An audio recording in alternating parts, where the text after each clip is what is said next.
tell you something like this. So, this is 195 generator. This is the timing of 195 generator. What you have just seen now, set the timing. Don't move, don't move. Set the timing.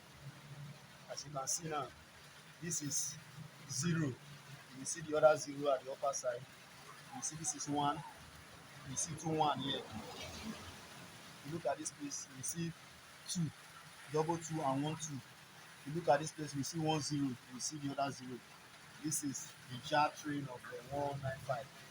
Even in bigger generator, you see the pointed mark, you see the mark that carry punch. But when you are, if they have altered the jar train, if they have altered the jar, you need to set it properly. If not, if you didn't set it properly, the engine will smoke.